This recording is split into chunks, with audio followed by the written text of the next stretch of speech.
Hey, everybody, it's Thursday night. That means it is time for Haven Comics Shop Talk, where we're going to talk comics, we're going to talk conventions, we're going to talk whatever we feel like, because that's what we do and that's how we roll. So if you want to see more about whatever awesomeness it is that we're going to cover tonight, then stick around after we play this intro video, assuming that it works, since things seem to be a little hairy on that point tonight.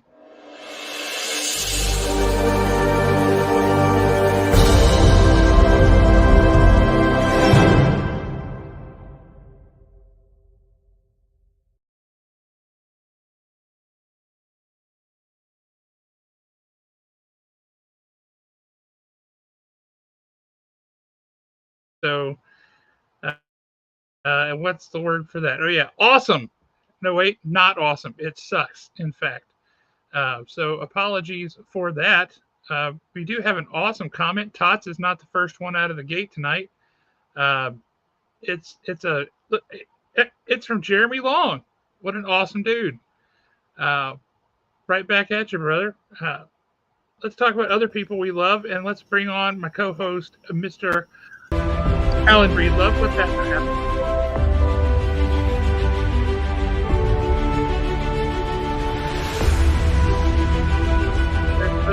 Noise associated with that?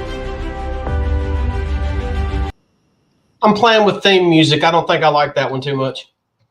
It takes too long to build up. I didn't hear a thing. Making weird gestures. No way. You can't hear that at all? I didn't hear a thing. There, I heard something just then. There we go. Okay, we'll let it. Yeah, your gestures would have worked a lot better with the music. Can you hear that? I can hear that now. That is.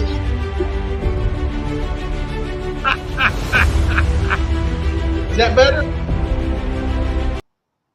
Well, you know what? This is an absolutely unforgivable violation. They can hear it in the chat. We'll just have to wait when you first came on, it was just you making weird gestures. I didn't hear a thing. Well, you know, I mean, that's kind of how my wife used me. She didn't hear anything. Do what? That's true. In the chat, we got Matt Posey in the house. So glad to see you, Matt, as always. We got Steve Hinton in the house. What's happening, Steve? What's up with all these people on Facebook? We need y'all to jump over to YouTube.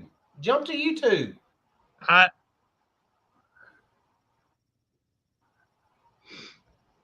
And we got Kaylisa in the house too. So yeah, that's awesome. You're right though; they are all on Facebook. I hadn't noticed that, but yeah, everybody on the Facebooks. But the YouTube needs. But I say we just go ahead and jump right in and bring on our special guest for the evening. What do you say? Let's do it.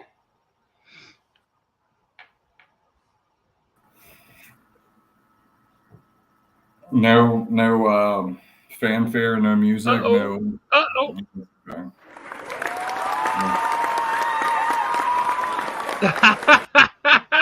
Oh, he expects fanfare and music now.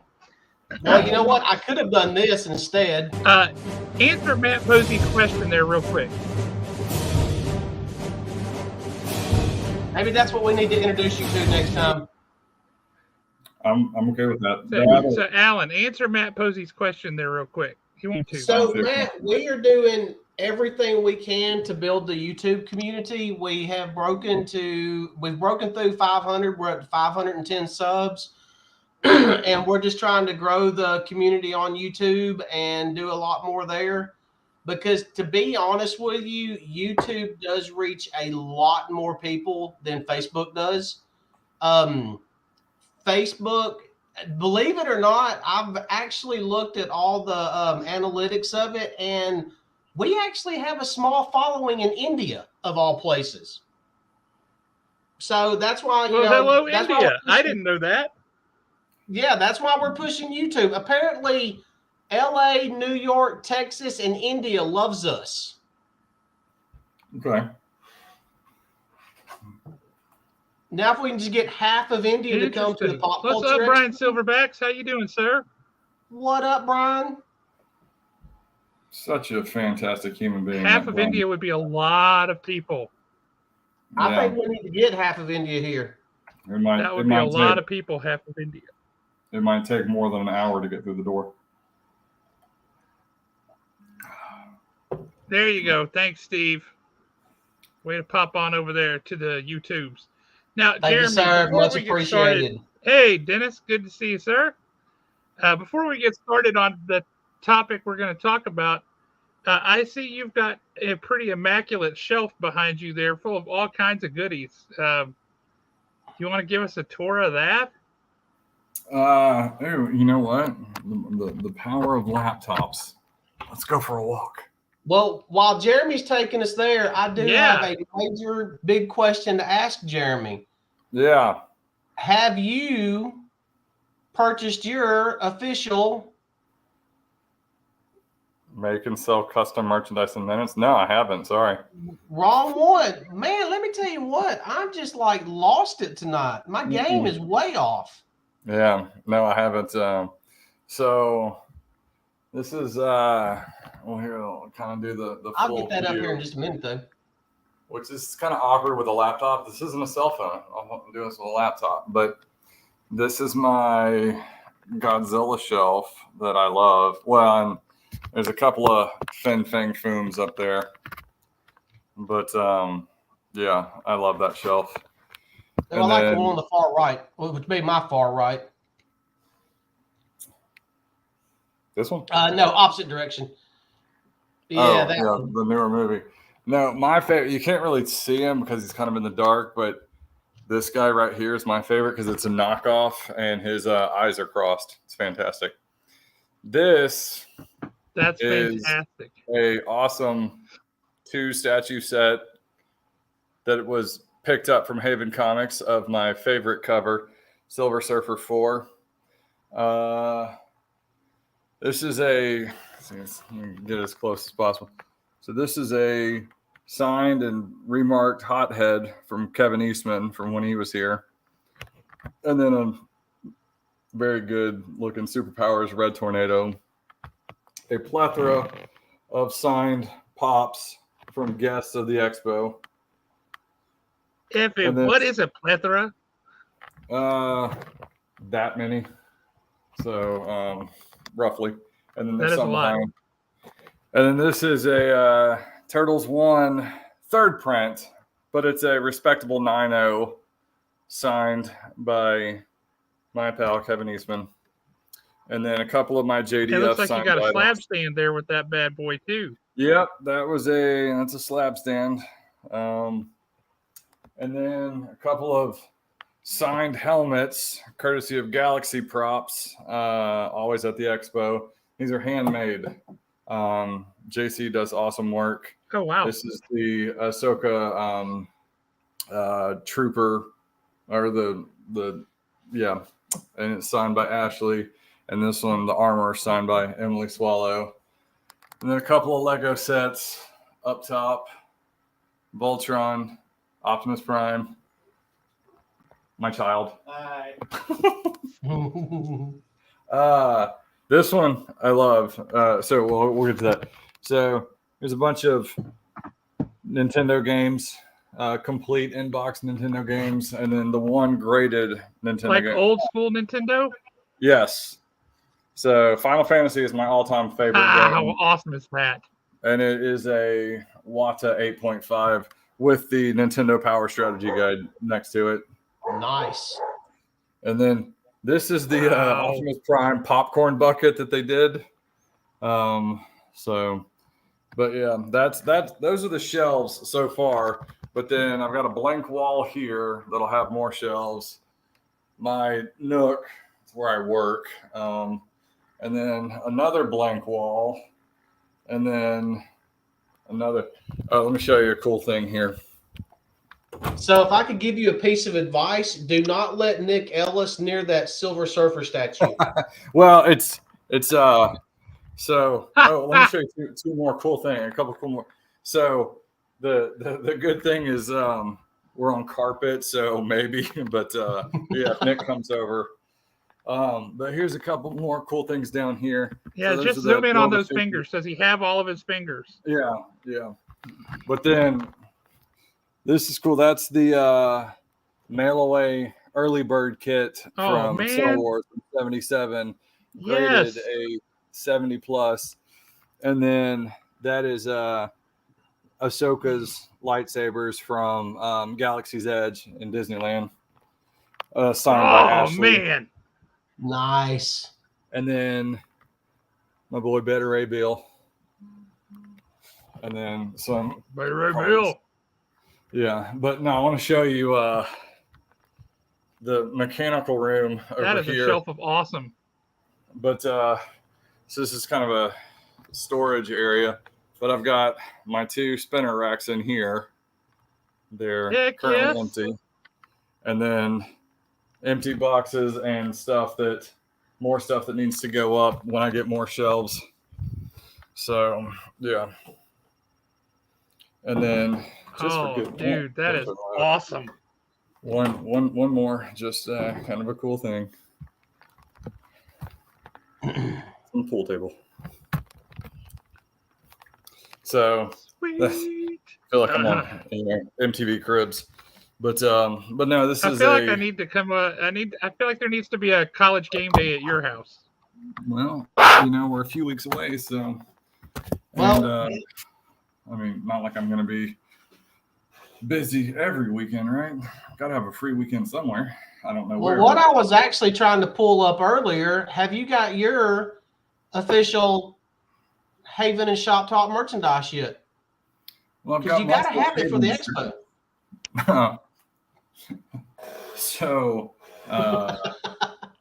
see, at the expo, I don't wear anything expo related. But see, this isn't expo related. Not at all. Haven is expo adjacent. So, yeah. That's true. I mean, so, yeah, there's, in fact, I've got a couple of new nerdy Hawaiian shirts that I will be debuting at Sand Mountain. So, and so I was at FarleyCon last Saturday. Great show. That's where I saw Brian. How was the show? It was great. I went up there to pass out flyers and such, and bought some stuff and talked to a lot of people, and that's part of the reason we sold out of vendor spaces on Saturday, because a lot of people were like, oh yeah, I need to get with you. I'm like, I have like 4 left, and they all went like that day, so that's why we're sold out. But anyways, I have a new bluey Hawaiian shirt that I wore, that I bought when I signed David McCormick like 2 months ago. That's been, there's always announcements that are hard to sit on, but that one was very hard to sit on because he has only recently started. He only signed with an agency less than 2 months ago. I may have been the first person to sign him for a show. But I jumped on it, but because a lot of shows are going to be gun shy because he's a business class flight from Australia, and that's a lot of money. But dude, it's worth it. I mean, because some of the guests that I bring, they want 2 first class flights from LAX plus a flight for an agent, and so that adds up to be about the same. I mean, it cost me about the same to get Roy Thomas here as it will for me to get David McCormick here. So, and I think nothing against Roy Thomas because he was awesome, but I think old Bandit's going to bring in a few more guests. I think he's going to bring some people, so I think it'll be a good investment. For sure. So let's go ahead and talk about the announcements you've made so far for the Expo, because you've had some momentous announcements. You started with such a bang, right? Last year, you brought in some huge names, including William Shatner, and everybody was asking, well, where do you go from there? Where do you go from William Shatner? And you said, I'll see your William Shatner, and I will raise you a George Takei. Yeah. Holy smokes. Yeah. Yeah. One guy, Judson, asked, I don't remember if it was on my post. Anyways, he asked somewhere, he's like, is Takei more popular than Shatner? I was like, well, it depends on who you ask. I think in the nerd community, yes, Takei is more popular than Shatner. In the just, maybe Huntsville engineer community, maybe Shatner is more popular. But in nerd community and pop culture, I think Sulu was the more popular. Yeah, and he has a lot larger online presence than Shatner does. I mean, he's got a massive online presence. Yeah, and I mean, I've never met him. I will fix that in 2 weeks. But I've heard nothing but great things from people who have met him. So when you're trying to decide, when you're getting ready for, say, the 2025 con, how do you go about deciding who you're going to invite and who you're going to try to book for it? I mean, is it just kind of a sit down and just start randomly pulling names, or is there a method to the madness? Somewhere in between that. I have a dartboard. No. So I work with different agents that have client lists, and they're always adding to their client lists. And so as they're pitching me, names, I, mull them over and, go with it. But I mean, honestly, some of it, not some of it, but a lot of it has to do with what are they asking for? What is their guarantee? What is it going to cost me? What kind of risk do I have with that? And so I have to balance it out, plus it's like, okay, so one of my agents just pitched me Shamik Moore, who is the voice of Miles Morales in the movies. And he's like, he's killing it right now. I'm like, well, of course he's killing it right now. The movie came out 2 months ago. It is still super fresh. Will it still be in people's minds next April? Because now if the next movie came out next March like it was supposed to, absolutely, I would sign him in a heartbeat. But for what he's asking, and for it being, almost a year removed from the movie coming out, no. Plus, spoiler, we have Najee Jeter coming to the Expo, who is the voice of Miles Morales in the games. So I've already got a Miles, and anyways, solid dude. Plus, he's in Last of Us and has a great resume. Do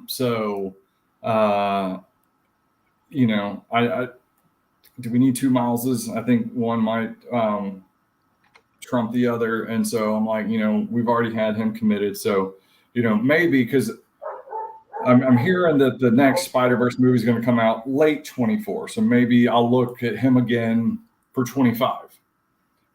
This year, we had so many hits with stuff dropping right before the Expo. Like all the next generation people we had, were heavily in Picard that just finished. What was the season finale of that? The week of the Expo or something. And then the week or the week after, yeah. Yeah. And then with David Yost and the Power Ranger special came out like 2 days before the Expo. So, we had a lot of good hits, right there just before. So,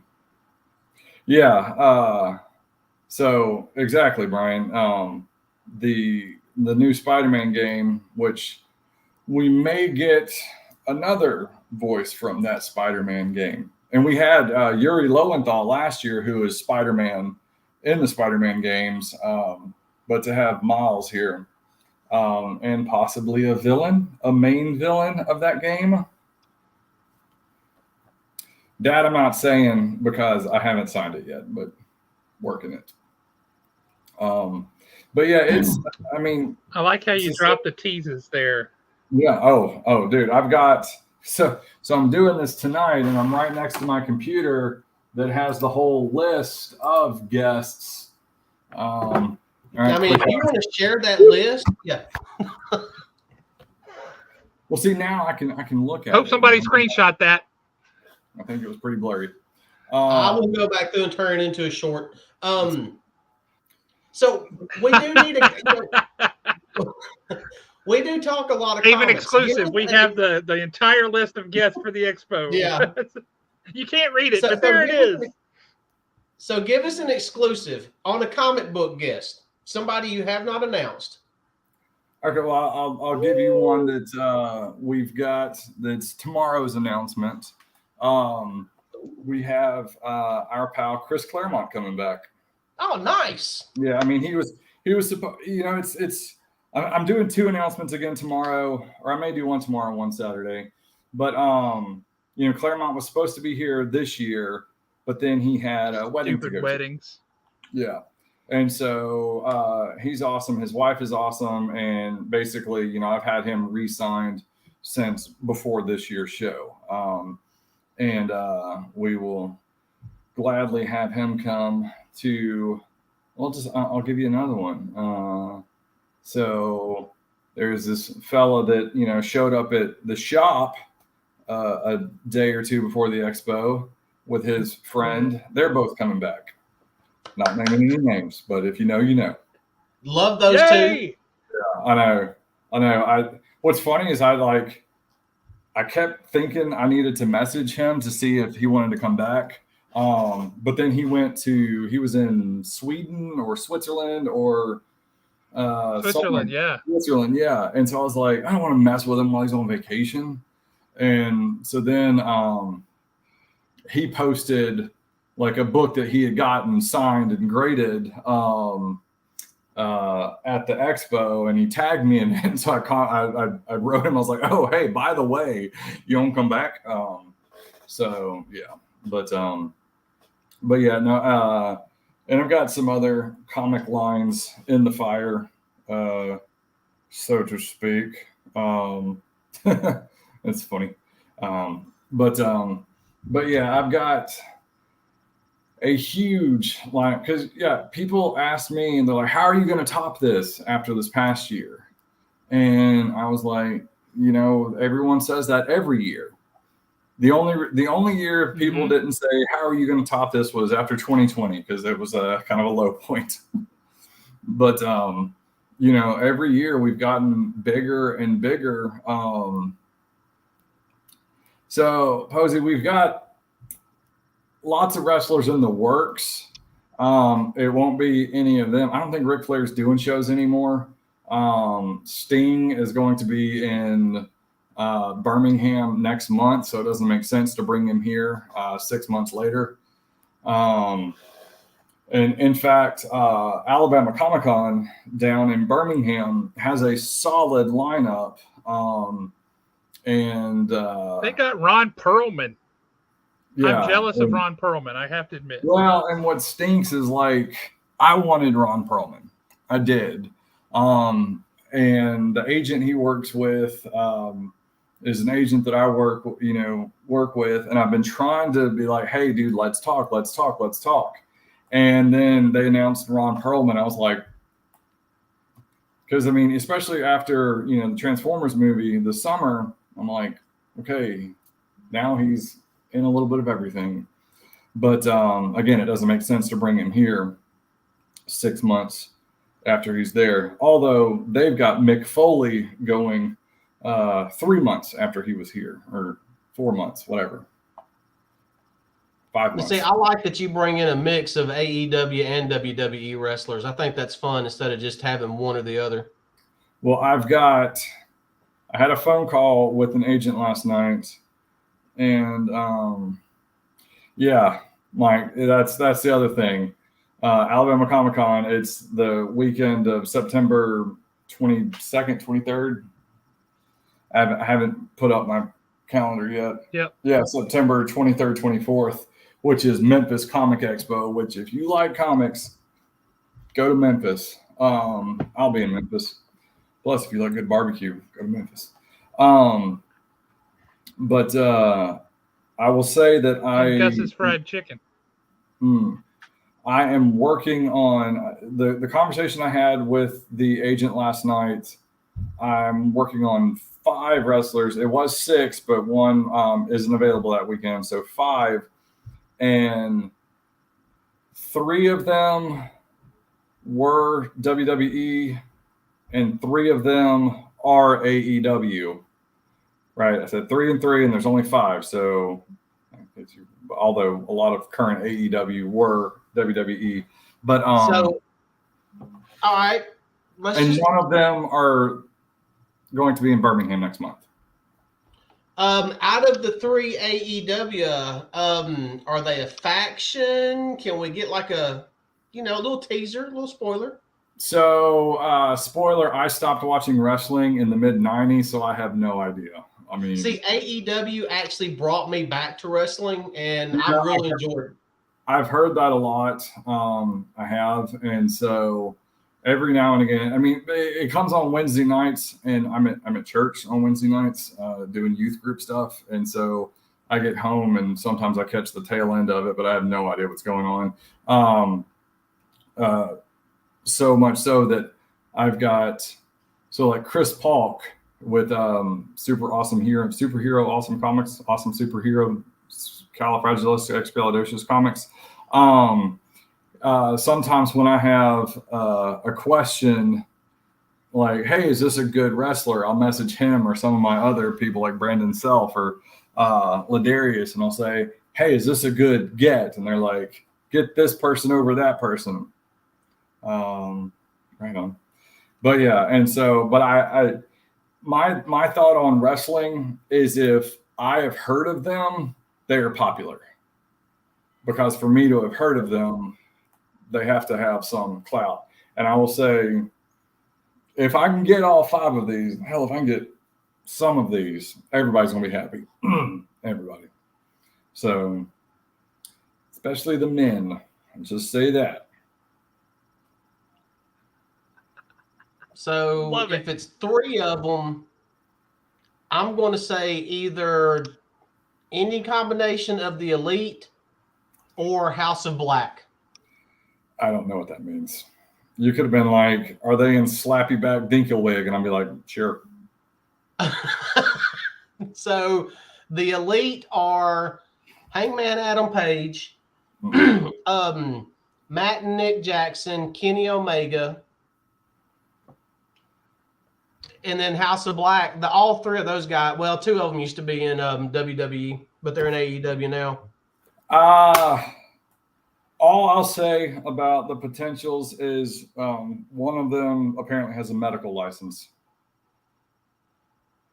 Really? That one? Okay. That's awesome. Okay. That's all I'll say about that. That's, you know what? That's all I needed. That is all I needed. So yes. I think that I really and truly maybe only ran into you one time since the 2023 Expo. What are your thoughts on the 2023 Expo? How did it go from your standpoint? How do you feel about it? On the back end, is it all still a blur? No. The cuts are there. No, I mean, honestly, my team, because it is a team, it's a it is, all the volunteers and everything. And honestly, as the expo is getting bigger at the show, I am doing less. I got kicked out of the front this year. I went because I'm normally between ticket window and special guests back and forth. We've, gone over, I do 40 to 50,000 steps a day. But I went up to the ticket window on Saturday because, it was bonkers up there. And I was looking to see if anything could be done at that point to expedite things. And it couldn't. And I was, asking, and then finally Amy Mentor, my, lead up front, she was like, Jeremy, go away. She basically was like, get out of here. Like, we got this. And so, being able to release more and more, is a really good feeling. Anybody that was there, it was crowded. We had the only real complaint we had from the expo this year was a lot of people were like, it took me an hour to get in at noon on Saturday. And it took everything I had not to say, you're welcome. I mean, you go to Pensacon and it takes, look, if you want to get in early, you have to get there at like 6 or 7 in the morning because it's such a big show. I don't know if you guys saw Fanboy Expo Fanboy Expo in Knoxville a couple weeks ago. I mean, it was 90 plus degrees and people were waiting 4+ hours to get in. And, now could we have done things better? Yes. Will we do things better next year? Absolutely. But the thing is, we jumped 50%. We did 12,000 people in 2022, and we did 18,400 in 2023. Wow. No, we've never jumped 50% like that. And we could not expect that. And the thing is, we doubled our scanners to get people in. But it's the front of the BBC South Hall. Hey, Nick. It's kind of awkward with the stairs coming down from the walkway over to the embassy and everything. It's a huge, in the way. And so we're going to, I've already, figured out the layout, what we'll do this next year to make the flow better. And I'm looking forward to it. And I mean, I don't think 2 announcements. We've announced 5. But Well, I think he's only saying his wife lost her mind about 2 of them. Oh, gotcha. 2 of them. Yes. Sulu and Master Chief. Nope. I'm going to tell you right now, his wife's losing her mind over Bluey and Paige O'Hara. Yeah. Yeah. But I don't think we'll grow 50% next year. It could be cool. We can do 27,000. I know last year, that Saturday, I went live on the Haven channel and just kind of walked around and was talking and just, showing people stuff, what was going on and how many people were there. And some buddies of mine were making fun of me that night. I was literally getting text message going, dude, we've started a new drinking game. We drink every time you say, excuse me. We were hammered 5 minutes into the live stream. Oh, yeah. Oh, for sure. Like, dude, it was insane. I mean, It was just insane how many people was there that Saturday. Yeah. So I saw a question pop up from Posey a minute ago about expanding. And unfortunately, next year, it's the same locations, just South Hall. The thing about Huntsville is the VBC is the only place to have a large event. And it really is. It's and I say large event, but it's the only place to have an event with 2,000 people, really. So there's no weekend in 24 or 25 as of right now that South Hall and any other hall are available. And so, I've got, my name on weekends with the dates are the dates in 24, but in 25, if something comes available, the BBC, they're great, working with me, but they can't just give away somebody's space that they've reserved, and so they had, I think it was East Hall or North Hall. I'll get to that in a second.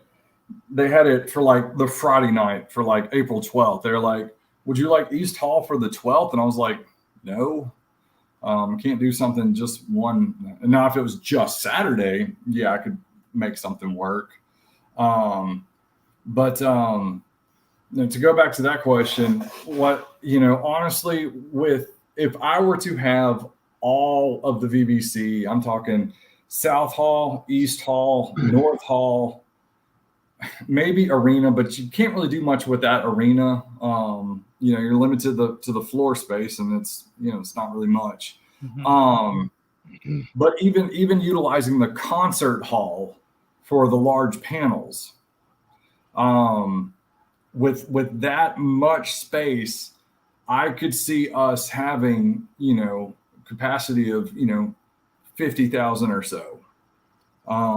Because there's a lot of space in the VBC. And the thing is, like, North Hall has 12 or 15 rooms upstairs that could be breakout rooms for gaming or, different little things. And so, I mean, this thing still has some growth in it, and I'm going to keep pumping up, the guests, and we're going to keep pumping them in there. Now, there is a limit on what we can handle in the South Hall. And, we almost hit it last year. So, but now we know. Yeah. And so, but I think people know too, because, we put tickets on sale this Monday, and we've already sold a ton of weekend tickets and VIP tickets. Now the weekend tickets it's an early bird pricing. So weekend tickets are only $50 right now, which is crazy low. What a deal for a 3-day show with that that kind of caliber of guest. That's crazy. Yeah.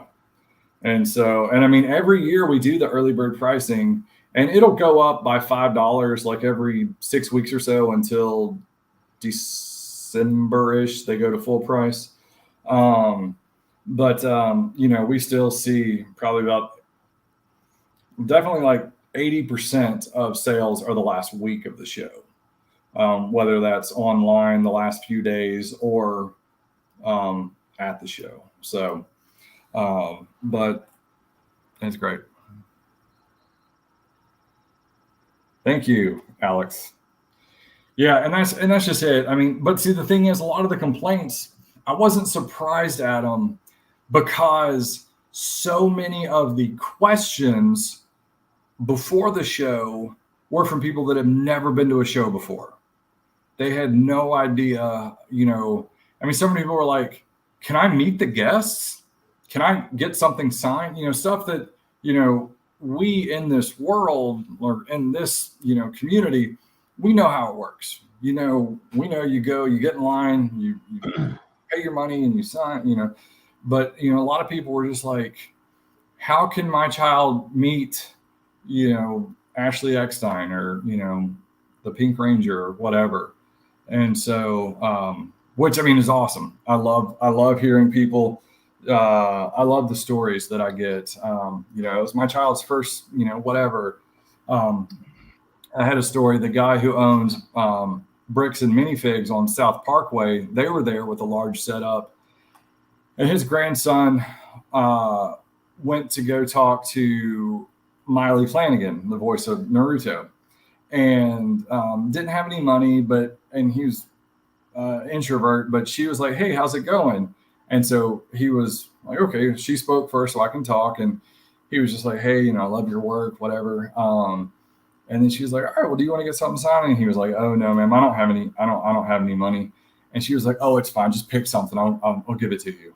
And like, it just made see, that's the coolest thing. I know. And you hear that kind of stuff. Now, I'm not telling people go up to a guest and be like, I don't have any money. But for the people, they know when it's real and when it's not. Right. They've seen people armloads of stuff. I don't have any money. Yeah, I mean, she was so cool. I mean, all the guests this year, all of them most of them were really cool, really nice. Ooh, Yeah. I like that. So and I cannot think of her name, but she played Allison in Hocus Pocus. Vanessa Shaw. Yes, I did not know, because I'm like running around filming stuff, and I didn't know this, but my daughter and her friend literally went and stood in line and stood in her line for well over 30 minutes. Mm-hmm. And when they got up there, they were she's like, hey, how y'all doing, everything? And she's like, did y'all have something y'all want me to sign? And my daughter and her friend were like, no, ma'am, we just wanted to, have a chance to actually get up here, meet you, and tell you how much we like you, and thank you for doing the Hocus Pocus movie. Yeah. And she actually, took her time for two 12-year-old girls, Mm-hmm. that basically didn't, weren't offering money for a signature or anything, literally took her time to sit there and talk to them for a couple minutes with all those people in line. And I was like, okay, I've got a lot of respect for this woman now. Yeah. So, And so many, a some lot of them are just really good with the kids. Absolutely.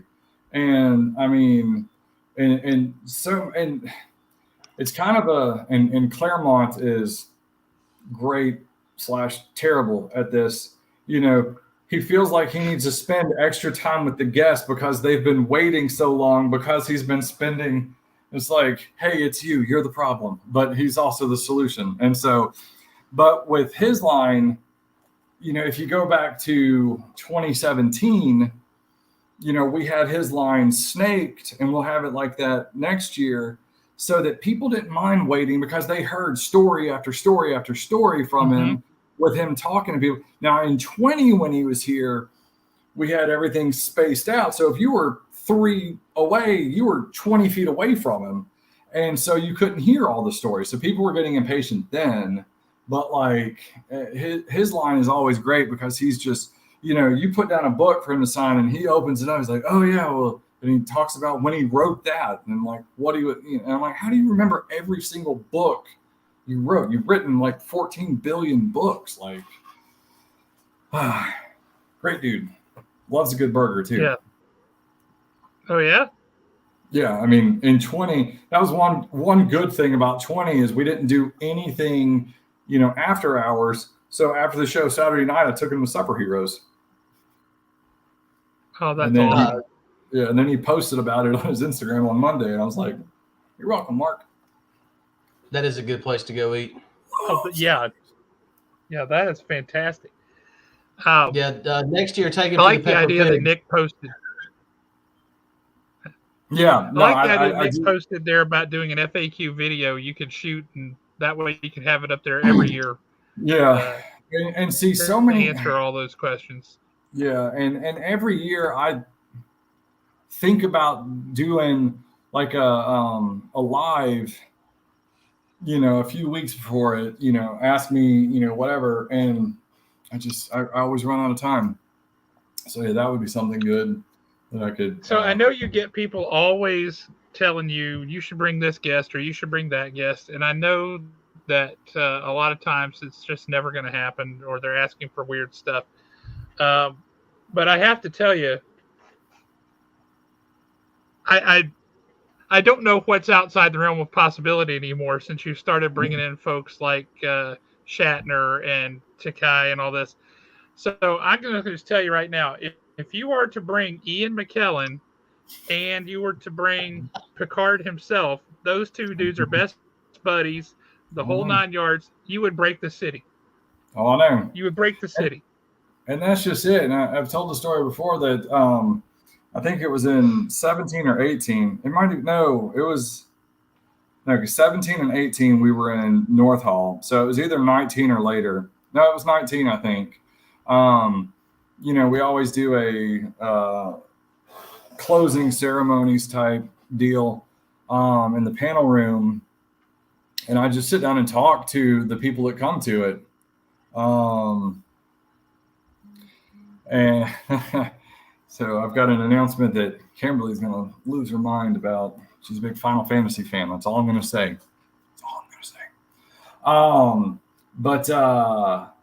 So I was doing closing ceremonies, and people started, because I think I had announced a few guests, and someone was like, well, it was Amy Gibson's dad was like, what about, could you get William Shatner here? And I was like, I laughed. I was like, there's no way William Shatner will ever be at this show. Like, he's way too big of a name. And then now I'm, yeah, my buddy Bill was here. Clancy Brown would be cool. Yeah, and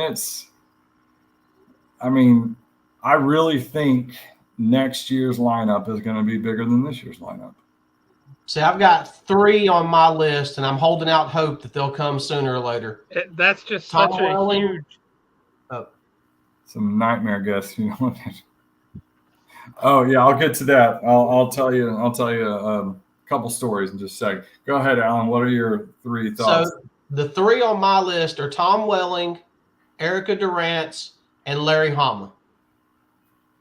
And I know that I've been asking for those 3 for like a couple of years now, but we'll shelve that conversation. Well, I will say the latter of the 3, like,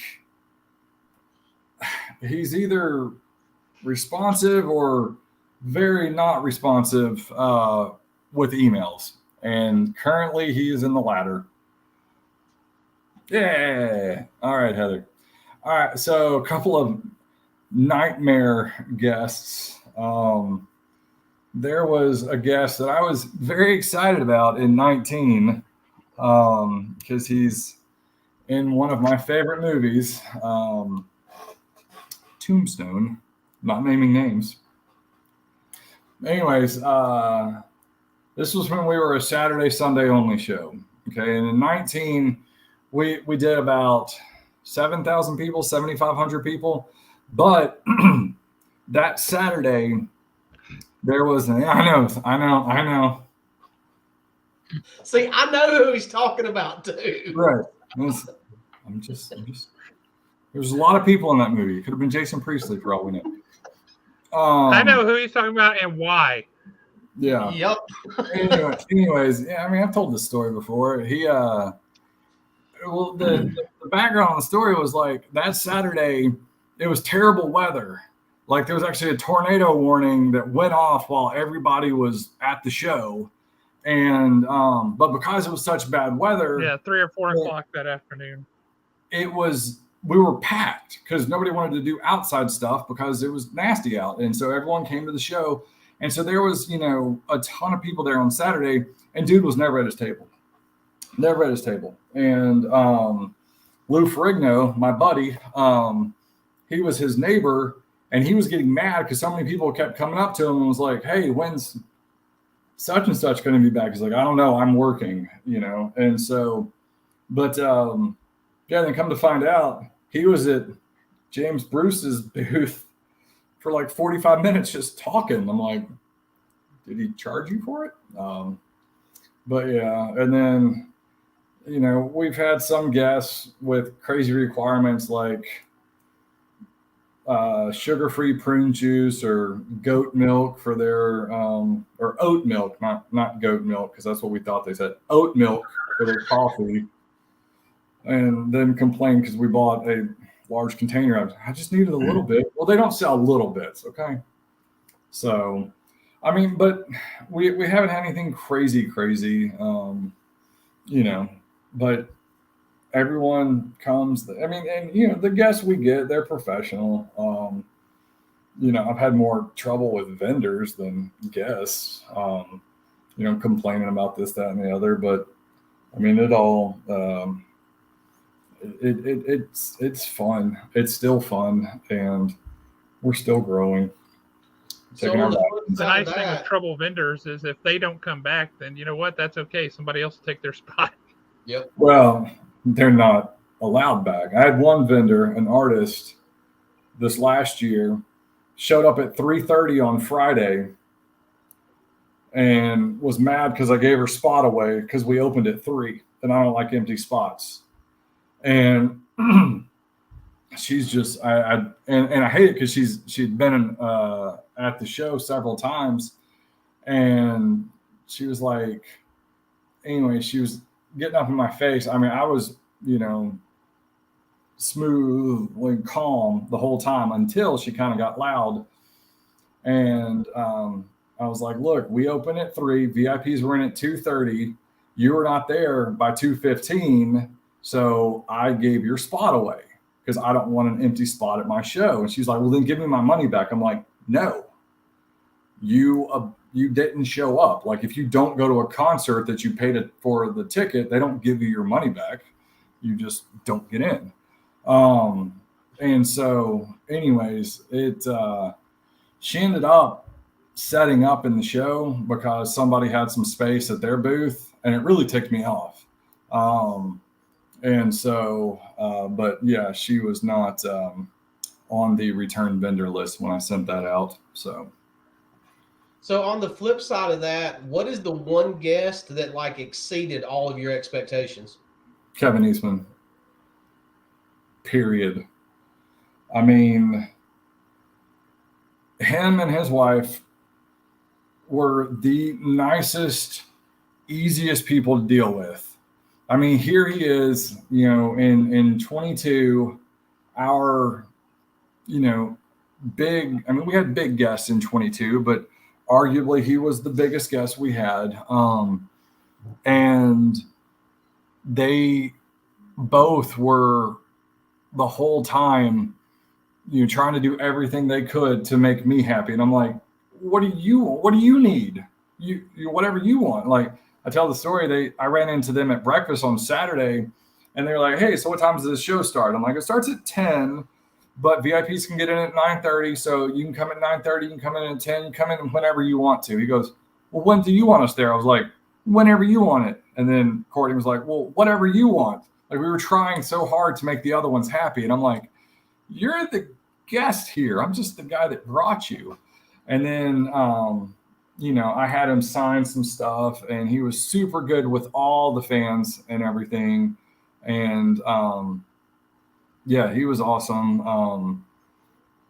But he even put up with Justin coming through his line twice in a row just so he could show him the second time a joke on his phone. Yeah. And so everybody who was waiting in line was mad at Justin for abusing his VIP ticket. Yeah. But Eastman was cool.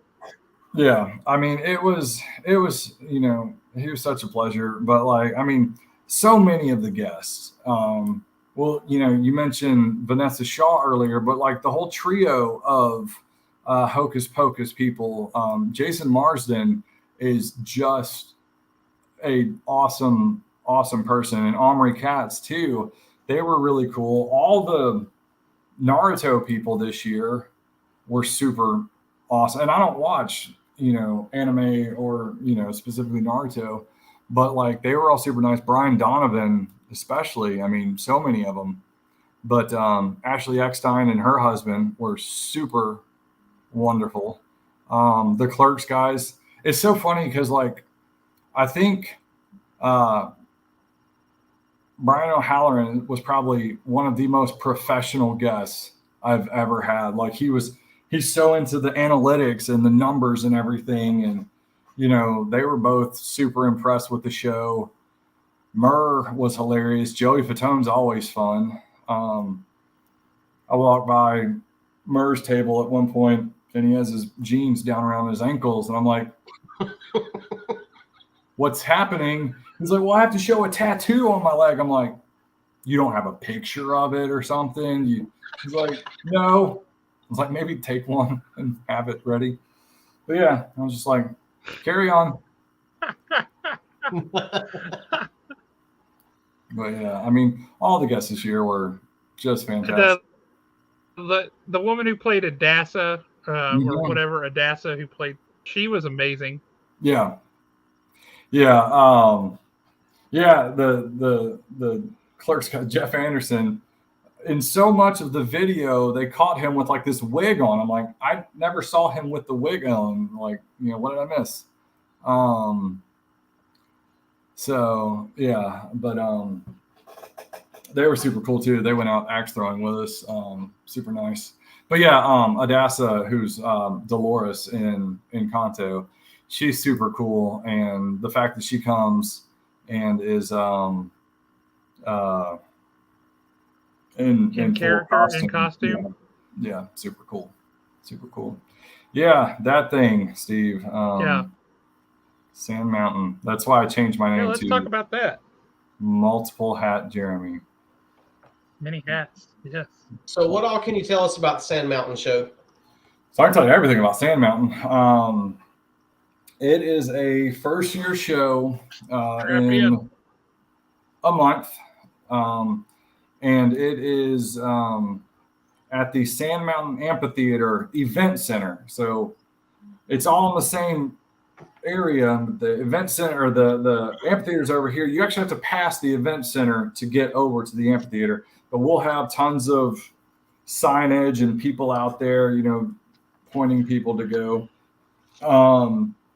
It's down in Albertville, but which isn't a large area, but there's so many small towns, really between Huntsville and Birmingham, there's like a small town every 10 to 20 miles. And so there's a lot of times you don't feel like you've left one town before you're in the other. You just think it's one continuous thing. Yeah. Well, and I mean, and honestly, I hope this doesn't offend anyone, but sometimes we'll be coming back from Atlanta and we're coming through there, and I'm like, I don't know if this is Boaz or Albertville. I know when we get to Gunnersville, I know Gunnersville, but coming they have that big lake that helps. Right. I'm like, is this Boaz? Is this Albertville? Is this Atala? Is this, I know once we leave Gadsden, if we go that way. But anyways, and what's crazy is, there's more, I feel like there's more collectible shops in that area that have been going for a long time than there are in Huntsville. And so that, obviously there is a market down there that is untapped. People have to go to Birmingham or Atlanta or up here for a show. And the city reached out to me. They reached out like 3 weeks before the expo, and they're like, "Hey, will you come run a show here?" I'm like, busy. And so, but I went down and talked to them, and I said, I can get it. I can make it happen. We'll have a handful of guests, and I believe, we'll have somewhere between 1,000 and 3,000 people over the 2 days, because they want it for the economic impact. If you look at the amphitheater, it gets a lot of good bands. Gabriel Iglesias was just there, and Dashboard Confessional, Counting Crows. They've had lots of good bands there. And so it has a lot of attention. It's kind of in my mind, it was kind of like the show that Low Mill does. It already had a lot of momentum because it was Low Mill. So going in, having the broadcast range of the amphitheater, I know that we'll get a lot of people. Now, we've got a solid lineup coming to the show. We've got Dorian Kingy, who is a I don't know the technical. It's costume actor, or anyways, he's a body actor. Body actor, thank you. So he was Cad Bane in the Book of Boba Fett, which they did him wrong. I'm hoping somehow he comes back, or they flash back and he's in more stuff, because Cad Bane's a great character. He was he did motion capture for Venom in the Venom movie, and he was also the Demogorgon in Stranger Things. So, and he's a bunch of other stuff, but those are the three biggies. And then we've got Barry Lowen, who's the guy in the suit, or one of the guys in the suits, who is the Mandalorian. Because pretty much Pedro Pascal is just a voice actor for Mandalorian. And then we have three solid anime voice actors that cover One Piece, Dragon Ball Z, My Hero, a bunch of bigger animes.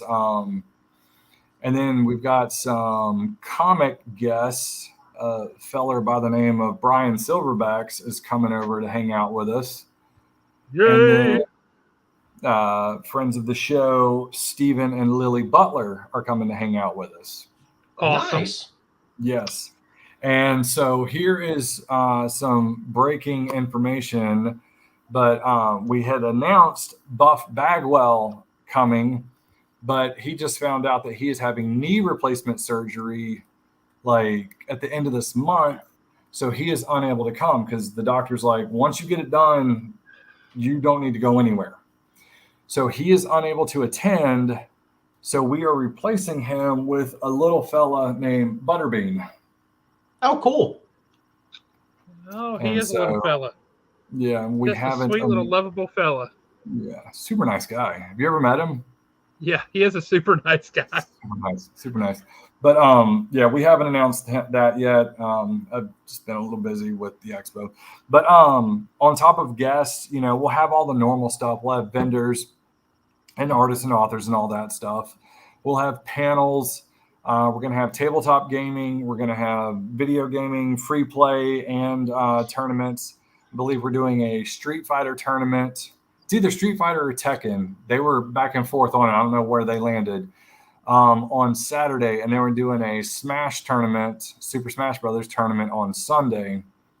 And then we'll have cosplay contest. We'll have food trucks, all sorts of stuff. The cool thing too is they're actually going to do not really an after party, but there is an event at the amphitheater Saturday night that is free. It's a Battle of the Bands where they'll have a couple of food trucks as well. They'll have a couple bars set up, and then they will have college football on TVs because it is college football season. So that's a cool after event. But the city, like I said, they wanted it for the economic impact of having an event like this. They're like, we want what you have in Huntsville. I'm like, that's not possible. But I can give you a version of what we have in Huntsville. And they have to realize too that the expo we have today is not the same expo we had year one. Right. Well, it has grown a lot. You have to start somewhere. Right. And I mean, quite honestly, they want it to stay. And so this isn't just kind of a one and done thing. This is let's see how this goes. But we don't have a date for 24 yet, but we will. It'll be an ongoing thing, and so many people have asked me, in years past, if I would ever do a show somewhere else. And I always said no, but it was because people, I'm from Mobile, and people would say, hey, you should come do smash it. If I would do a show in Mobile, and I'm like, that's hard. It's, 5 hours away. But with Sand Mountain being just over an hour away, like we have a volunteer meeting Tuesday night, and it's just, down and back in one night. I mean, it's, about twice the time it takes me to get from here to, Decatur or whatever. So it's not so far away. But yeah, I'm really looking forward to it. And the staff there are all excited, and the city is behind it. We've got flyers and posters up everywhere. And pretty soon you'll start hearing radio announcements on some of your favorite radio stations. So now, do you get... I have to imagine it makes a big difference when the city is behind it and you have that kind of backing and support, as opposed to it took forever for Huntsville to even acknowledge the expo at all. And now they act like it's just this big thing that happens and it's part of the cultural landscape. But they used to not acknowledge it at all. And I remember that. Yeah, I remember it well. Which, let's see here. Although, what year was it that the mayor actually declared such and such a day to be the Huntsville Comic and Pop Culture Expo Day or something? Do you remember? You got that letter. Oh, well, that was just a form letter. It wasn't a day. It was you're doing a thing. It was, yeah. So, well, we'll have to fix that. The cool thing with the expo was, wish I could zoom in. That little thing, the green thing right there, that's the award for the 2022 Downtown Huntsville Event of the Year. So the people have spoken, and Go for that. well, that was for 22, and this year is a little bit better. So maybe we'll have another one next year. So we'll see. Get a whole shelf. That's what you need. Working on it one at a Have time. to have a whole shelf devoted just to awards. Yeah. So after that crowd that Saturday, this past Expo, what was the Civic Center's response to that? Were they just kind of like, "Holy crap, dude, what'd you do?" They said, I mean, well, they, and talking to them on Sunday, because talking to them after the show and then before it on Sunday, because I'm always the first one there and last one gone. They had never seen such a crowd. I mean, there is who sent it to me? I'll have to go back and look. But someone sent me a video around noon on Saturday. Was it you, Alan? Or of the line to get in was out the door down to Monroe Street, and then they didn't walk all the way down, but it was a turn, and you could see that it was all the way down to Clinton. And yeah, so, I know that I posted that video. Yeah. But I mean, maybe that was it. I don't know. But yeah, that line was nuts. Right. And we were, dude, shout out to my front of the house crew, because they were, yeah, that's right, Nick. I knew it was somebody that does video. Duh. We were pumping through people as fast as we could. And that'll get you arrested in some states. Yep. I've already got plans to do it even faster next year. Not necessarily faster, but to have more people, more hands. Many hands make light work. And so, yeah. Well, plus, I mean, one of the things was, we do wristbands for single day. And so people were, taking off the tab and then putting it on the person, delicately and everything. And I'm like, no, just hand them the wristband, because they can't get in the door without it. So they can go over and put it on and get out of the way. And so, yeah, because I mean, the issue wasn't, and this is, I felt bad because the hold up, the longest time to get in were people who had pre-bought tickets, and it's like, that's not fair. They did that to skip the line, and here it is. That's the big line. So yeah, but yeah. We, like I said, we had some complaints, but this year, this was the craziest year. And not just, I mean, the fact that we had 25 4 flights. hours to get load in. Are you kidding? Yeah.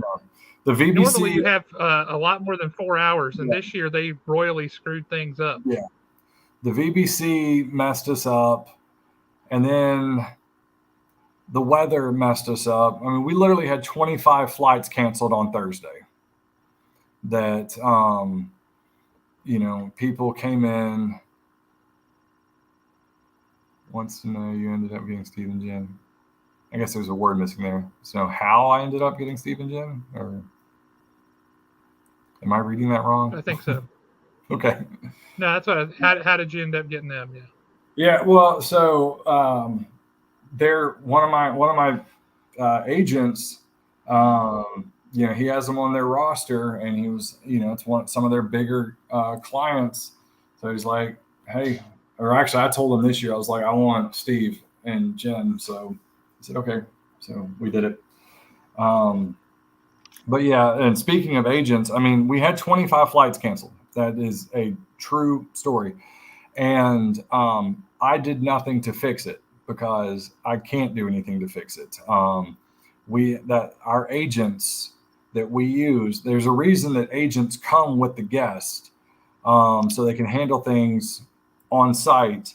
I ran into one of my agents at the airport. I was actually taking my sister to the airport to pick up a rental car, because she was going to go get Shatner from Nashville. He flew direct into Nashville.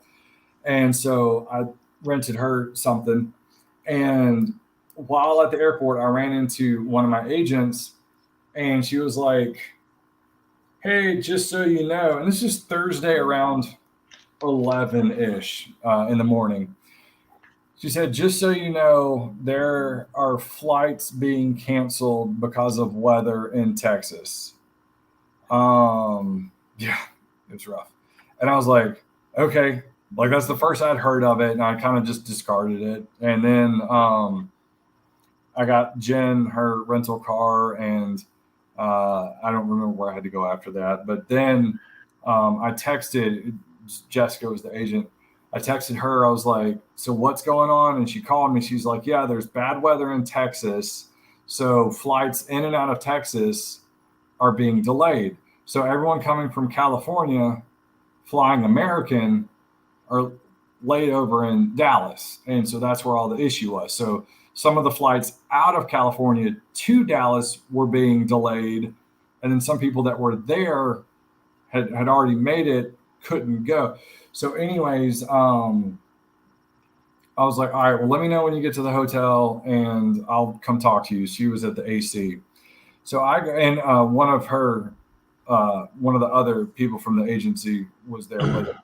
So I go over to the AC, and they didn't even go to their room yet.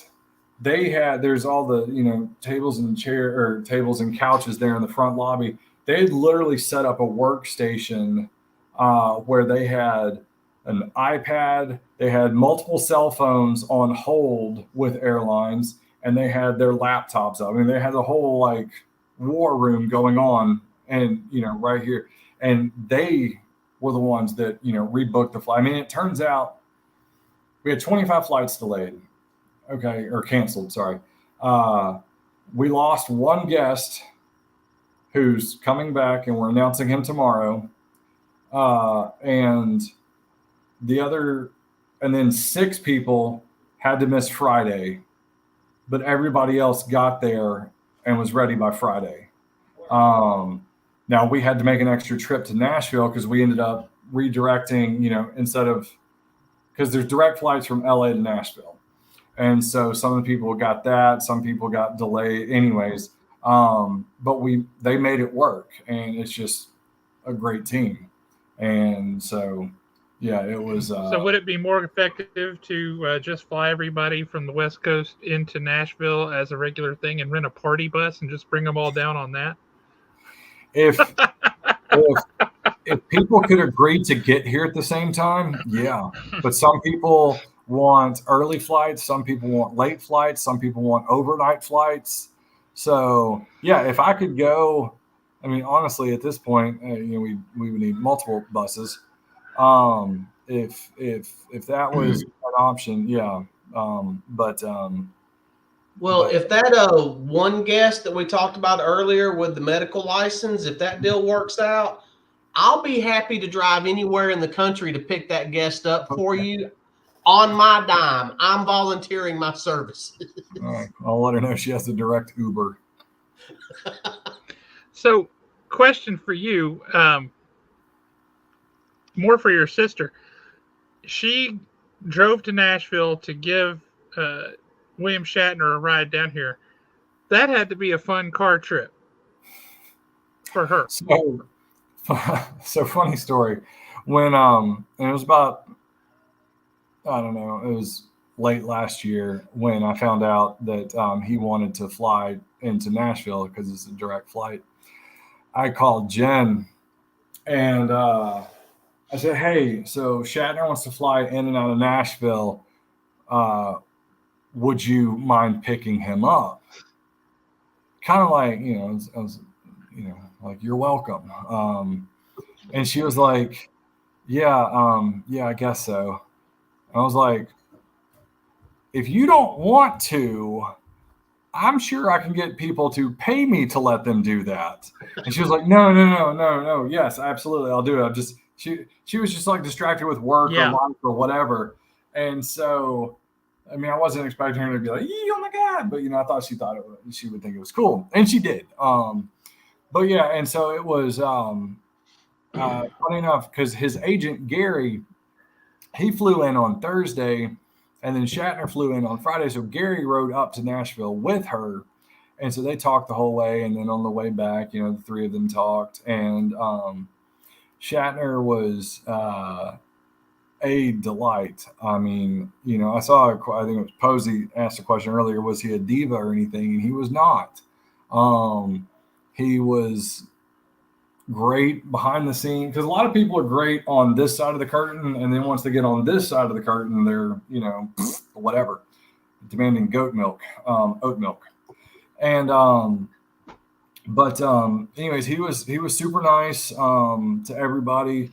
And then but on the way back, because then she took him after he left here, he went back to Nashville, because he flew out of Nashville Sunday morning to New Jersey to do a store signing in New Jersey.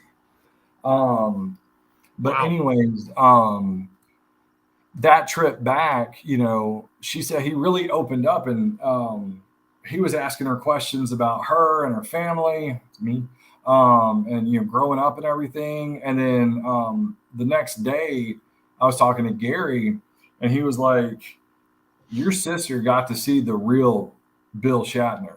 Like, he was just very genuine. He was very impressed with her and your family and everything. And I was like, "Well, that is awesome. I will have him back whenever he wants to be." The man's going to live to 160. I mean, he will. But yeah, he sure didn't look 93. I'll tell you that. Oh, I know. But there was one time back in the green room, my mom went to go grab some food, and we had a lot of tables back there, and I guess people, afraid, intimidated, didn't want to, but like, there was one table that was just Shatner and Gary, and then every other table was kind of full. And Mom had already met him and said that she does baked goods. And so she was just like, as if like a kid in a cafeteria, she was like, "Is it okay if I sit with you?" And he goes, "Where are my brownies?" And so Awesome. she's like, "I have them in a bag."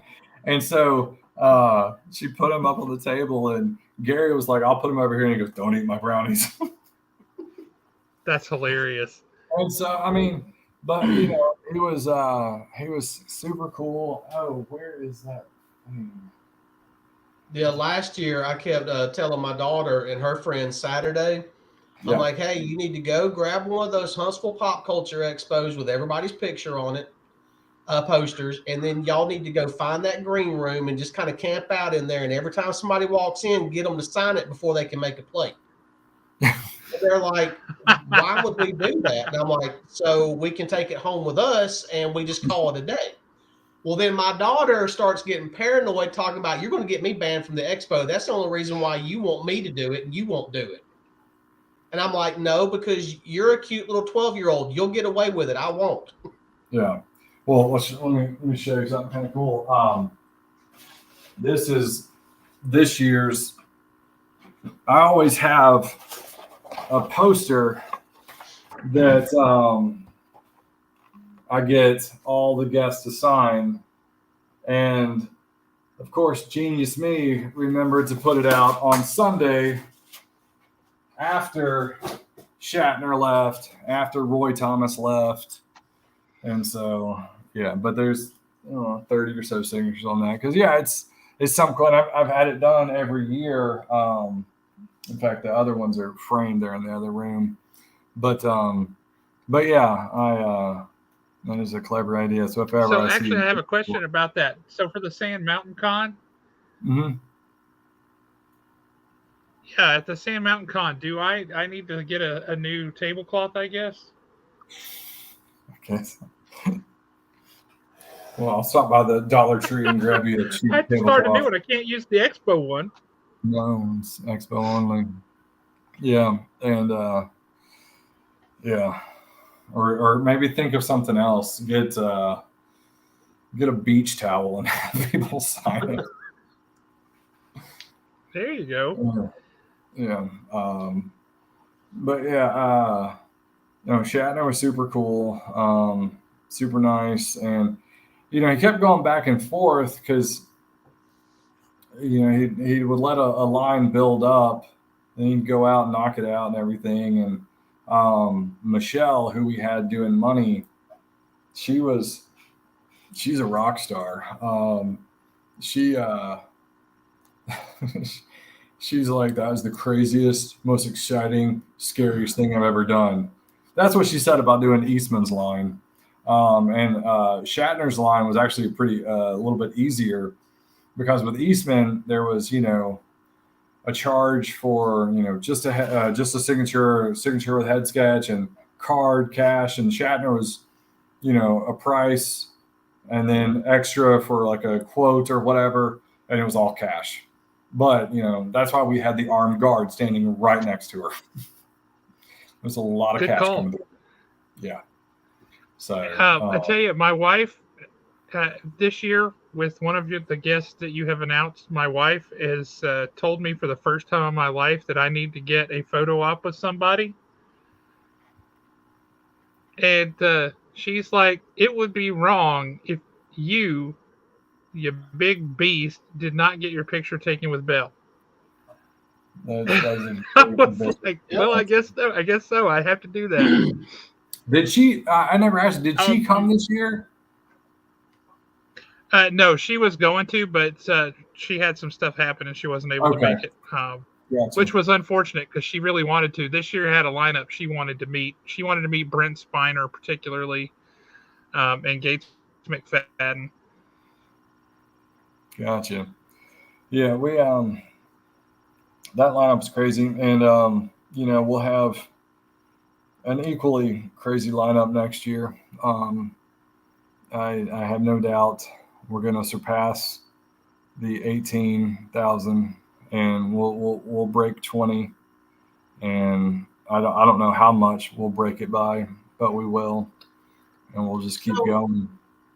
That Saturday, when you say 18,000, that was over the course of the entire weekend, correct? Yeah, it's a bell curve. So as far as Saturday is concerned, because I know when I was walking around at one point, I was thinking, how many more people are going to come in before the fire marshal starts, counting the heads and stuff? Okay, never mind. No, I mean, and that's just it. I mean, but if you've ever gone to Pensacon, and I love Pensacon, it's one of my favorite shows to do. And I'm so glad I do it as a vendor because I'm behind. But it is, I mean, it's like, or Dragon Con. Dragon Con, you go and you're not moving. Or you're moving with the crowd, I should say. And so these bigger shows, it is bigger, but I mean, there are places, in the peak of the cluster of people on Saturday, those front hallways were, not crowded. The outside hallways are not crowded. And the fact that it's in April, it's not 95 degrees yet. So you can, go outside to escape a little bit. And it's part of the reason we added Friday 2 years ago. Yeah, in 21, we added Friday because to disperse that. Now, some of the guests are there Saturday, Sunday only. Some are there Friday, Saturday only. But so in 21, JDF was Saturday only. That's been the only time we've had a Saturday only guest. Now, we all understand why Saturday is the busy day, but honestly, Sunday this year felt like Saturday last year. And so, it's just a matter of, finding the right groove. But yeah, I mean, that 18 is kind of broken down to where it was, I don't know the exacts, but Friday and Sunday were Sunday was a little bit bigger than Friday. And then Saturday was about double of Friday. So, but they're not all in the main hall at the same time. They are scattered about. But that's one thing that when we finally can add East Hall and or North Hall, we can disperse some stuff. Whether that is putting, my idea for when we get another hall is to put everything from the ballrooms into that other hall. Because people will seek out the panels they want to go to. People will seek out gaming. People will seek out, photo ops. stuff, right, and do photo ops. And so that would open up, more. My hope is to one day do that and then have all the ballrooms, and that's where all the special guests are. That's more space than we have currently with the special guests. So, but we've always, I try to, you want to solve a problem before it happens. You want to have a solution before it happens. Hey, Nathaniel Saint. But again, I couldn't expect, I knew we would jump this year. But I thought we'd be around 15. So I thought we'd have about a 25. Because, honestly, year over year, we have seen about a 25 to 30% growth. So, I think we'll be somewhere between, 22, 25,000 next year. So, the lineup that, Can you see who all's still watching? I can really and truly only see like 9 people on Facebook. Can't necessarily see who is still watching. Okay. We can just see. I was going to see is Kimberly still watching? Privalov, or however you say her last name. Can you see if she's still watching? Kimberly, if you're watching, drop us a comment. Yeah, because if she's watching, I'm gonna actually, even if she wasn't watching, I'm gonna say who she's gonna freak out about. So if she is watching, because she's a big Final Fantasy fan, okay, and this is a guest that I just signed last night on the phone, and I'm very excited about her coming. So we have Rachel Lee Cook coming to the show. Now, nice. Some of you may know her from Josie and the Pussycats. Some of you may know her as the ugly girl from She's All That. But she was Tifa from Final Fantasy. Yeah, awesome. Chris is awesome. Chris B, he's an awesome dude. Yeah, that is a great Happy Meal. Look at who has jumped in. Hey, look who we got here look who we got. It's Bianca in the house. Bianca, we were talking about you earlier. I think Bianca thinks that.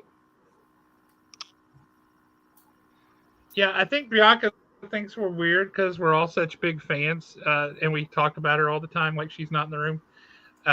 But we're just big fans, and we're excited that you're coming back. Yes. Let me tell you what made me a fan was when I come walking into Haven that Thursday afternoon, and her and Zerdy were there in the back room and just hanging out and talking, and how nice both of them were. I was like, okay, they're cool. I love these two. I'm they're awesome. Well, and one thing that, is really, is awesome about Nathan is he'll post books that he's picked up and gotten signed. Like he's a collector. He's, this super awesome cover artist for DC and now Marvel. And I had a good conversation with him the other night about collecting and stuff. And so, but he and Bianca are super, super awesome people. And Bianca's art is gorgeous and just wonderful people. So happy to have them coming back. So, but yeah. Yes, Nathan, Zerdy, and Bianca are both next year. Well, their actual names were never called, we're excited. So we're just kind of speculating. That's true. I said the people that showed up to the shop. The best thing, and I was telling Nathan and Bianca about this, was like I was almost like tracking them as they came to town because they stop, and that's the other thing. They're collectors, and so they stop at all these comic shops. But like, so my buddy Joey, who owns GG Comics down in Gadsden, he sent me a text. He was like, "Hey, Nathan Zerdy was just here and signed some stuff. I was like, cool. And then like a couple hours later, I don't remember what order it was, but Josh, you texted me about it, and then Mark at Supper Heroes is like, Nathan Zerdy just came and ate here, and then the guys from the Deep are like, pretty cool when Nathan Zerdy stops in, and so it's just like I was tracking them on their way to and in Huntsville, so pretty fun. Who needs tracking chips? The nerd, you got all the comic book people community who are like, is your own personal AirPod. That's right. That's right. So the only thing I have any issue with is when they were at Haven, Bianca was sitting at the table in the back room, and she was sketching out a Spider-Gwen sketch that she was going to flesh out and complete later. And Maggie got it. She claimed it before I could. So Maggie got it, and I'm so mad. I'm so mad. It's such an awesome piece, and Maggie got it. And I was like, come on, Maggie, you could get another one. She did this one at Haven. I need that. So she just had to come back and do another one. That's right. And I claim it this time proactively. claiming it 8 months in advance. Well, and Josh, right. weren't you not at the shop, or were you at the shop? I wasn't there when they got there. Right. I came in because we were getting stuff ready and loading up the car and stuff, and I was down at the storage unit picking up stuff. So I came in, and they're like, "There's a comic book artist here," and I'm like, "Holy smokes!" Yeah, Bianca, I'm scared of Maggie too. I'm with you. Yeah, I went walking into Haven, and I wasn't even completely in the door. And Josh is walking toward me, grinning from ear to ear, like the cat that ate the canary. And he's like, "You are not going to believe who's in my back room right now." And he was coming up to me so fast, I couldn't even look around him to see who was back there. And I was like, "Okay, who's here?" And he was like, "That would take you a minute anyway." Is in my back room right now. I'm like, "No, he's not." Okay. And then there he was. Well, what was funny was, I'd been getting Zerdy books every cover that he did. And so Josh went ahead and got him to sign like 4 of them that were in my box, because he knew that I had some that I hadn't picked up yet. So, but yeah, and in fact, these are all different. These were the last batch of CGC books came in a few weeks ago, and so I just have them right here. But the moral of the story is, kids, go hang out at Haven the Thursday before the Pop Culture Expo. There's no telling who's going to walk in the door. You never know who's going to show up. That's right. I'm trying to see what I have. You had said earlier that you're going to have Stephen and Lily Butler at Gadsden. No, and Albertville. Albertville. That one kind of made me stop and think. With doing 2 shows like this now, do you have to balance which guests you have where and when? Do you think that might be an issue? So I've thought about that, because like spoiler. Well, for instance, Dorian Kingy's agent, my friend Joanna, she, when I asked her about Dorian, she was like, "Well, I want him at the Expo." And I was like, I don't see it being such a detraction, because the Expo's reach is huge. Okay. I mean, we sell tickets to, 80% of the country. So people are coming from all over. So there are going to be people at the Expo that do not go to Sand Mountain. Sand Mountain's reach, I don't know what it will be. Now, we've got advertisements going in Huntsville and Birmingham. We've got posters and flyers, all points in between.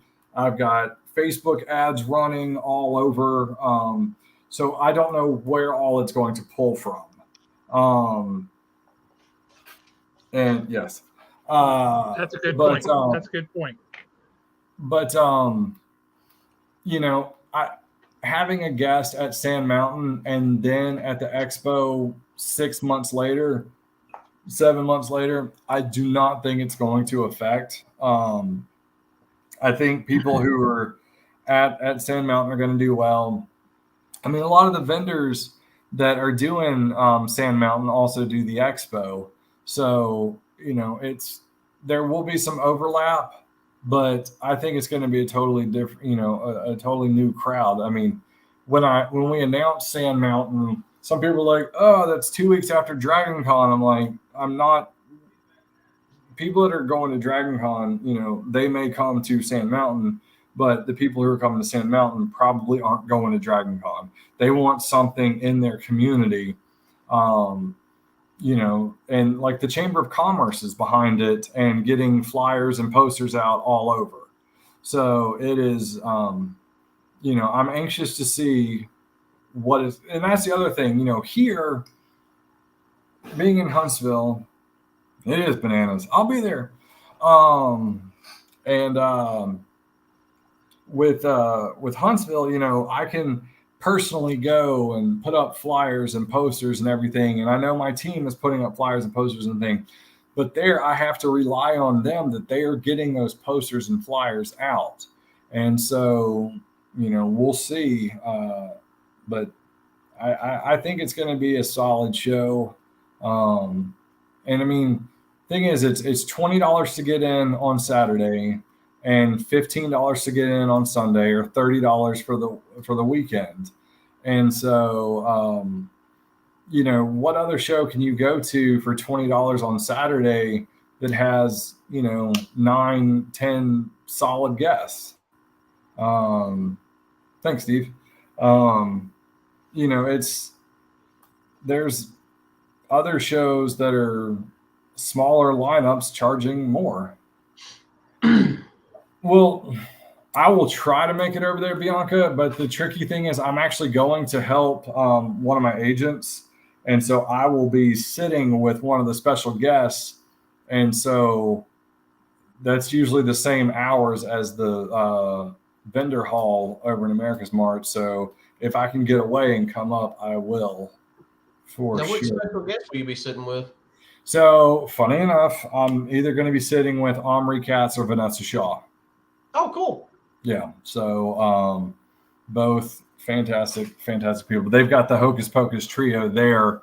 And so, but Mars has somebody coming and sitting with him already. So they needed somebody else, and crashing with my best bud from back home, and gonna go dragging it up. Yes. But yeah, no, I haven't been to Dragon since was there with Josh. You'll feel a sudden wave of positive vibes. I feel good right now. I have not been to Dragon Con since the mid 90s. It's gotten bigger. And yeah, it's gotten a lot bigger since then. But even then, the vendor room, I mean, I spent the vast majority of my time in the vendor room. I didn't even really in fact, the only special guest that I went and stood in line for was Glenn Danzig when he was putting out the Verotic comic line. And I had also taken a couple, it was really weird, but I had taken a couple of my Danzig albums to get him to sign. Yeah. And I said, I love that one comic that he did, Jaguar God. I thought that was great. I loved the Jaguar God. But other than that, I spent my entire time in the vendor area, and I still didn't see all of it. No. I mean, when I was there in 2017, my main reason for going was I was helping my sister because she was director of charitable events at the time. And so I was there for the charity stuff. But Saturday morning, we got over there crazy early to get in line for Stan Lee. Meanwhile, Josh was already inside because, he's pals with Andy Price. And so, we're all waiting. I mean, it was raining outside. Luckily, we had gotten inside. There's all this anime stuff everywhere. But got in, got our Stanley. And funny enough, I didn't think I'd ever go back to Dragon because that was the best Dragon Con experience anyone could ever have. Not just meeting Stan Lee, but because I was helping my sister and she was a director for Dragon Con, she had gotten a comped room. And so I had my own queen size bed in the Marriott that I didn't. she didn't pay for it. She didn't make me give her anything for it. So I got to stay there for free in my own bed. And then when I showed up Thursday night, I had all this stuff for the charity. And so the bellhop, he got me a cart and he was like, here, come here. He took me to the service elevators, punched in the code. And he's like, hey, the code is such and such.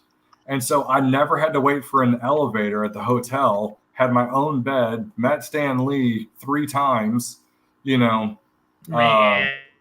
He gave us superpowers. It was like the best experience ever. What? And I was like, well, that's an experience. I was like, I can never have a better Dragon Con experience. But here I am going again. Before I forget, and it literally just popped in my mind, and if I don't ask now, I will forget. Do you have a Facebook page or a website for the Gadsden show? The Albertville show. It's not Gadsden, it's Albertville. Gadsden, Albertville, Anniston, Boaz. It's all the same to somebody from Huntsville. Sorry, guys. Yeah. Sand Mountain. Yeah, we've got a Facebook page, and it's just, I want to say it's just facebook.com/SandMountainCon. And then there is a website that the people at Sand Mountain did. It's the basic information, but it's on their existing Sand Mountain Park website. I think it's just sandmountainpark.com. And you can access it through their banners there. But the Facebook page is Sand Mountain Con. Sand Mountain Collector Con? Yep, that's it. All right. I wanted to grab the link so I could post it up for anybody that wanted to see what we were talking about with some of that. Now, we've kept you on for a long time tonight, and we've got to wrap up here pretty soon. But before we do, I wanted to let folks know about a guest that we're going to have on the show next week. He was a guest at the Expo last year, or earlier this year. Your ultimate local boy makes good. Mark Spears is going to be on the show next week. So for anybody who wants to talk comics, he's done some awesome stuff for Spawn, some really great covers. He's got a whole lot of Universal Monsters type artwork out there. And he's got an announcement or two that he's going to make on the show next week as well about some of the work he's doing now that he can't talk about yet, but he should be able to talk about by next week. So set your calendars, comics fans, and be here next week as we talk to Mark Spears. It's going to be awesome. It's going to be so good. Before we wrap up, I got 2 pieces of business I need to handle. Last week, after the pull list premiered last Friday, Nick Ellis was the first person to jump in and leave the comment that I was looking for. And for doing that, Nick Ellis has won Crusader, the advanced reader copy by Mad Cave Studios. For those of you that know what I'm talking about, all you got to do is watch the pull list tomorrow. The answer to tomorrow's question, you're getting it today, is The Living Mummy, issue number 8. So once again, all you need is that number 8 in the comment after it premieres. And for those of y'all that are kind of playing this stupid little thing that I've come up with, y'all know exactly what to do. After the pull list premieres at 11:15, go comment issue 8, and we'll see what you win next week. First person to comment wins. All right, that was one order of business. What was your second order of business? What was that? That was 2 things. Did it have to do with Gadsden? Telling Nick what he got. Yeah. And second order of business was the answer for tomorrow's question, issue number 8. Number 8. The first team up of Elementals. No. All right, we got one more thing before we do a final check of the chat and then say goodbye to everybody. And that is, we just talked about Dragon Con, which means for all of those poor souls here in town who don't get to go to Dragon Con, we have our event coming up at Haven. We have our Dragon Constellation event with my sad dragon that I drew in MS Paint. Bianca, if you're still here, I might need to talk to you about drawing a dragon that doesn't look ridiculous. It's our sad dragon because he can't go to Dragon Con. So what we have done in the past is we team up with other local nerd-based stores and such around town. And if you can't go to Dragon Con, we still want you to have a good time. So what we do is we'll team up with another store or two. If you buy something at Haven and then you go over and buy something from that other shop over the course of that weekend, and you show them your receipt from Haven, then they will give you a discount on a product that they have there, and vice versa. So if you bring something from there, or you buy something there, you bring your receipt to Haven, we'll give you a discount at Haven. So that way, you get to go visit some other local businesses who are nerd themed, and you get to have a bit of a fun experience, even though you're not at Dragon Con and you're sad, just like the rest of us who are not at Dragon Con. So, the Dragon Constellation event will be happening over Labor Day weekend. Awesome! Thank you, Bianca, because that little sad dragon, I seriously drew that in MS Paint, and it's tough. I kind of love him though. It makes me sad to look at it. I would like a cute dragon. But wouldn't he look better if he was like Bianca style? Well, yeah. I think he would. Clearly. Okay, and I can't. Now, I'm not going to be the one to say this, but I can't argue with Nate Saint. The man has impeccable logic. That's I like the way he thinks. Yep, so that's pretty good. I can handle that. But yeah, before we sign off and let everybody go about their Thursday night, you got anything you want to say to folks, Jeremy? And you've been saying a lot because we've been asking you questions all night. But any last things you want to leave with people? So I will say, do you need volunteers? I'm sure you do. Always. Yeah, but I mean, we're not there yet. But we'll always need volunteers. Keep an eye on the Facebook page. Turn on notifications on the Facebook page, because I've had people like, what, you got George Takei coming? I'm like, yeah, we announced him Monday, because they saw the WHNT story. WHNT is posted. They've made a story out of every announcement so far, except for today. But tickets are already on sale for the Expo. Tickets are all available for the Sand Mountain Show. Ridiculous prices. We are doing something new this year with VIP tickets. We are offering a lifetime VIP. Whoa! Tell us about this. Don't hide your light under a bushel. Yeah, we haven't. I haven't really announced it yet. It's on the website. But there is a lifetime VIP ticket. It's $1,500. But I mean, VIP tickets are currently the regular VIP tickets are currently $150, and that's what they are now. With times they may go up, but essentially you will get the base VIP package every year for the rest of ever, for just $1,500. And so it's because some people get the VIP ticket every year. And I can already see Justin putting his nickels in his piggy bank right now. And I mean, the thing is, there's ways on the Tixer site you can actually break it up into multiple payments with no extra charge. So, anyways, but yeah, those that get it every year. The one difference is, instead of getting the perler, we'll probably still give them the perler bead.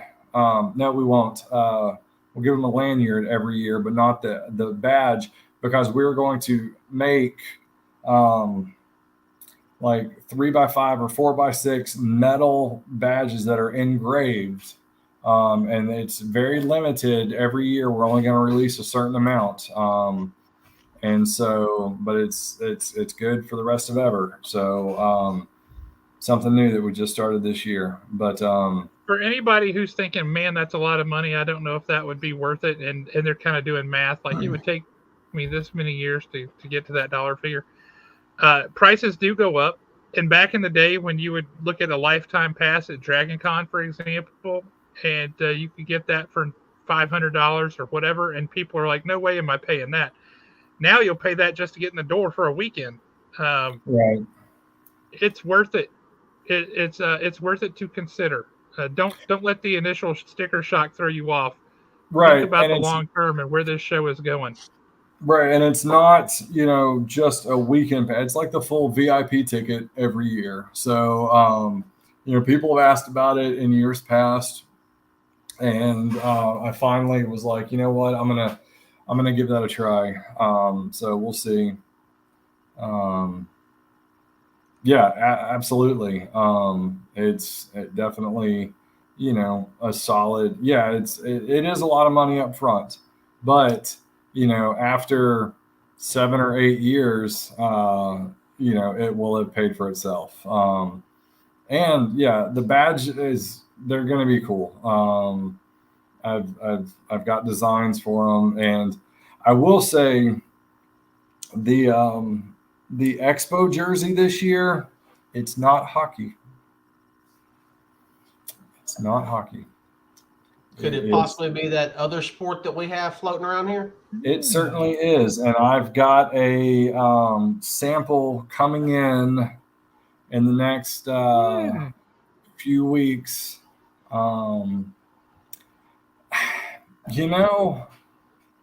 That is a good thought. I hadn't thought that yet, but maybe I will, because we do. We give so much money to charity. That is a good idea. I'll look into that. I'll think about that. But yeah, so I've got a sample coming in the mail in the next few weeks. Once I get that, if I like it, I will show it off. But yeah, we're going with spring sports. I mean, Huntsville is a hockey town, no doubt. But with the show being in April, it's when it's kind of turning warm, and with con season really being kind of a summer thing. I've seen Expo jerseys in the wild. Yep. This past Saturday at FarleyCon, I saw one of our Expo tote bags. Today I was behind a car that had an Expo sticker on it. I love seeing Expo stuff in the wild. It's still how surreal is that? How great is that? It is pretty bonkers. Even with the tens of thousands of people that have come over the years to still see stuff. I mean, I saw one of our Turtles Expo shirts at Pensacon this year. And I stopped the guy. I was like, hey, can I take a picture of you? And he was like, I had to explain, like, I'm the guy that runs that show that you're wearing. And so, but yeah, I mean, I see Expo stuff, when I do Tupelo, when I do Memphis a good bit. That was the first time I'd seen one down at Pensacon. So it was very cool. Very cool indeed. Yeah, maybe it was, I was talking to Dimitri, and I just saw somebody, I saw the back of them. I was like, Expo tote bag. I guess it was you, Dennis. But yeah, so always going. Dennis has already got his passes for next year. I mean, I saw his name come across an email with tickets purchased. So, but yeah, that is awesome. Well, brother, you put on an amazing show every year. You have every year since you started this thing. As a geek and a nerd who has always wanted something like this in Huntsville, I'm super thrilled that you brought something like this to Huntsville, and that you've made it such a success. That's amazing. Hats off to you. Really, really do appreciate that. We're glad to be a part of it, and we appreciate you coming on and sharing with everybody on our channel about what you're doing next year and at Sand Mountain and all that. Thank you. It's fun. Well, appreciate you guys. Yeah, I No, I go never for it. imagined it would be this big. And I mean, one thing that I kind of laugh about is, our anime guests. Thank you, Bianca, for coming and coming back. But, I'm not a big anime guy, but we have arguably the best anime lineup of any show in the States and in the area, even bigger than anime shows themselves. And this next year will be no different at all. So just sit back and watch, and the announcements are going to be flying. So looking forward to another banger of a year. But first, we're going to do Sand Mountain, and you guys are going to be there, and it's going to be fun to see what that's going to be. I'm excited about that. So yeah. I'm really excited for the Sand Mountain Show. I think it's going to be great. Yeah, and really looking forward to it. For people in the area, it's just over an hour south of Huntsville, so it's an easy back and forth on a Saturday or come down Sunday. Easy, and we'll have great vendors, and it is that would be a great thing for if you aren't going to Dragon. I mean, I know it's 2 weeks after Dragon, but the anime guests we'll have down there, the Star Wars, Stranger Things, everything we'll have down there. It's a good day trip, and there's a lot of cool restaurants in the area too. So yeah. Mm-hmm. Yeah, I'm thinking I'm going to have and to. For throw anybody Nick who Ellis doesn't in the know, car. it's not like it's set in an old gymnasium or something. This is a really nice venue. Brand new facility.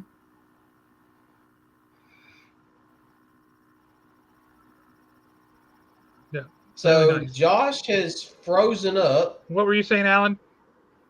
I was sitting there saying that I think I'm going to have to just throw Nick Ellis in the car Saturday morning and we take a car trip. Come on. Yeah, absolutely. Yeah. Well, thanks for having me on. Thank you, everybody. Y'all have a great night. Adios.